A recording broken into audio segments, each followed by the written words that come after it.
আসসালামু আলাইকুম এভরিওয়ান। আজকে আমি মিষ্টি কুমড়া দিয়ে চিংড়ি মাছের বেশ মজাদার একটি রেসিপি শেয়ার করে দেখাবো আপনাদেরকে। আমি আজকে কাঁচা মিষ্টি কুমড়া অর্থাৎ মিষ্টি কুমড়ার যেই খোসাটা আছে সেটা সহই এই রেসিপিটা তৈরি করছি। সো মিষ্টি কুমড়ার রেসিপিটা তৈরি করার জন্য প্রথমে আমি এখানে একটি কাঁচা মিষ্টি কুমড়া নিয়েছি। কাঁচা মিষ্টি কুমড়ার গায়ের রঙটা ঠিক এরকম কিন্তু সবুজ রঙের হয়। এবারে আমি এই মিষ্টি কুমড়াটাকে কেটে নেব। দেখুন আমি ঠিক এইরকম স্লাইস করে এই মিষ্টি কুমড়াটা কেটে নিয়েছি। খোসাটা আমি ছাড়িয়ে নিইনি, কিন্তু কাঁচা মিষ্টি কুমড়ার খোসা এমনিতেই নরম হয়, এটা সেদ্ধ হয়ে যায়। এবারে আমি এখানে চিংড়ি মাছ নিয়েছি, এগুলো দেশি চিংড়ি মাছ। এবারে আমি কড়াইয়ে পরিমাণ মতো সয়াবিন তেল দিয়ে দিলাম। এবারে এর মধ্যে আমি পেঁয়াজ দিয়ে দিলাম। পেঁয়াজের পরিমাণটা একটু বেশি দেওয়ার চেষ্টা করবেন।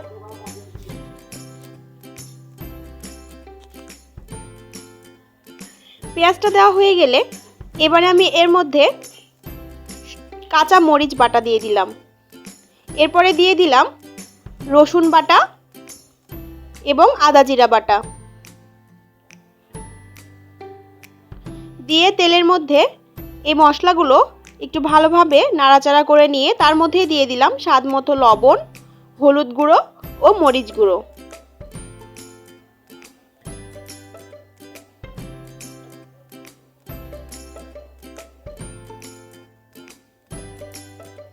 এবারে আমি এই সব মশলাগুলো একটু ভালোভাবে কষিয়ে নেব। মশলাটা যখন একটু কষে আসবে ওই পর্যায়ে আমি এর মধ্যে চিংড়ি মাছগুলো দিয়ে দিলাম।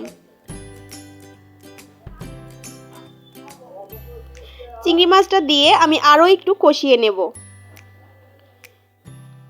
আরও একটু কষিয়ে নেওয়ার পর আমি এর মধ্যে মিষ্টি কুমড়াগুলো দিয়ে দিলাম। মিষ্টি কুমড়া দেওয়া হয়ে গেলে একটু ভালোভাবে নাড়াচাড়া করে মিষ্টি কুমড়ার সাথে সব মশলাগুলো মাখিয়ে নিতে হবে।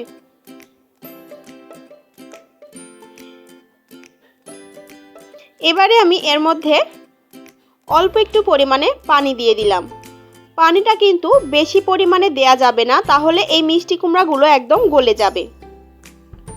অল্প একটু পরিমাণে পানি দিয়েছি, তারপরেও মিষ্টি কুমড়া থেকে পানি বের হয়েছে। দেখুন এইরকমভাবে মিষ্টি কুমড়ার গায়ের সব রস যখন শুকিয়ে যাবে ওই পর্যায়ে আমাদের এই রেসিপিটা রান্না হয়ে যাবে। এটা কিন্তু বেশি নাড়াচাড়া করা যাবে না, তাহলে মিষ্টি কুমড়াগুলো গলে যাবে। এই যে দেখুন একদম শুকিয়ে গেছে।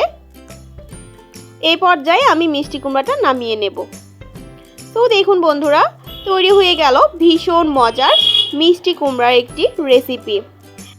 কাঁচা মিষ্টি কুমড়ার খোসা সহ চিংড়ি মাছ দিয়ে এরকম রান্না করলে কিন্তু ভীষণ মজা লাগে।